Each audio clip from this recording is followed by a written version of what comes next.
Covid के बाद government का हर एक छोटा बड़ा फैसला बहुत ज़्यादा इम्पोर्टेंस रखने वाला है। तो इसी वजह से हम रिसेंटली लिए गए कुछ फैसलों के बारे में बात करेंगे।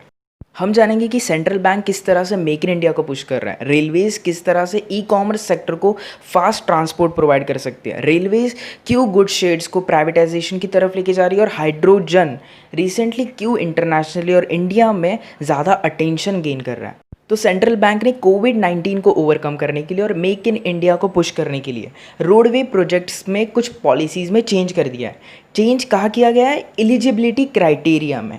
ये चेंज क्या होता था कि सबसे पहले एलिजिबिलिटी दिखानी पड़ती थी हर एक कंपनी को फाइनेंशियल और टेक्निकल टर्म्स में, अगर उसे किसी रोड प्रोजेक्ट्स को लेना है तो। अब ये एलिजिबिलिटी क्राइटेरिया थोड़ा कम कर दिया है, जिसकी वजह से पहले जो कम से कम कंपनीज प्रोजेक्ट में पार्टिसिपेट करती थी, अब ज़्यादा से ज़्यादा कंपनीज प्रोजेक्ट में पार्टिसिपेट कर सकेंगे।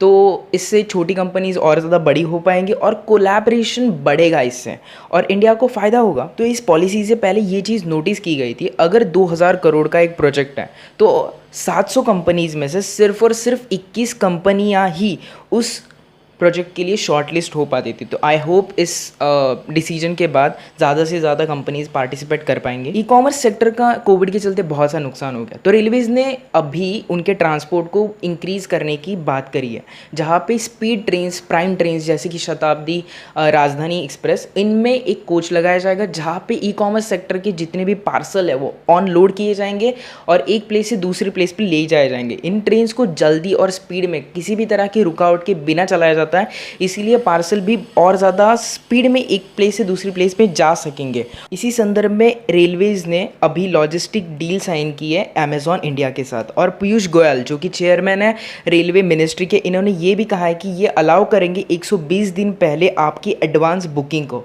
और ये चीज़ जो ट्रांसपोर्ट की चीज़ है, ये डिपेंड करती है आप कौन से रेलवेज़ के जोन में रहते हो। इस चीज़ को और ज़्यादा इंप्रूव करने के लिए इंडियन रेलवेज़ को डेवलप करना था गुड शेड्स को, तो ये चीज़ प्राइवेट प्लेयर्स के हाथों में दी गई है कि वो गुड शेड्स को डेवलप कर सकते हैं रोड साइड में, रेलवे स्टेशन के आसपास, प्राइवेट सेक्टर में। तो लेकिन इसका पूरा जो डिज़ाइन एंड कंस्ट्रक्शन होगा वो पूरी तरह से रेलवे से अप्रूव होना चाहिए। तो ये पूरी तरह से प्राइवेट नहीं है, इसमें गवर्नमेंट का भी और रेलवेज़ का भी बहुत बड़ा हाथ है। तो रिसेंटली अभी हाइड्रोजन स्टोरेज और फ्यूल सेल बहुत ज़्यादा अटेंशन गेन कर रहा है। इसकी वजह है IEA का एक आउटलुक पब्लिश हुआ 2020 में, जिन्होंने ये कहा कि $25 बिलियन तक इन्वेस्टमेंट बढ़ जाएगा 2035 तक, और इंडिया इसका मेन हब रहेगा इसे प्रोड्यूस और स्टोर करने के लिए, क्योंकि इंडिया ने एक MOU साइन कर लिया था सीमेंस के साथ। और इससे ये जो हमारी इंडिया की बसेस है और जो ट्रांसपोर्ट सेवा है, इनमें इन सेल को, इलेक्ट्रिक सेल्स को इम्प्लीमेंट किया जाएगा और हमारी बसेस उनसे चलनी स्टार्ट होगी। तो ये करने की सबसे बड़ी वजह ये थी कि चाइना से लिथियम आयन बैटरीज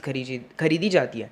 2010 के बाद उनकी प्राइस 90% गिर गई। मतलब सोचो उन्होंने कितना ज़्यादा डेवलपमेंट और मैन्युफैक्चरिंग कर ली है उन चीज़ों में।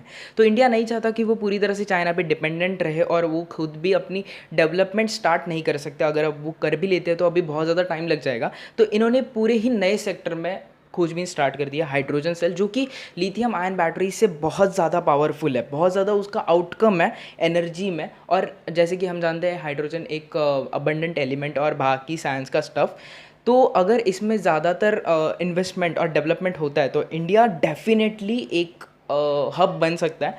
लेकिन ये 10 या 20 साल की बात नहीं है, ये शायद होगा 2035 या फिर 40 के बीच में।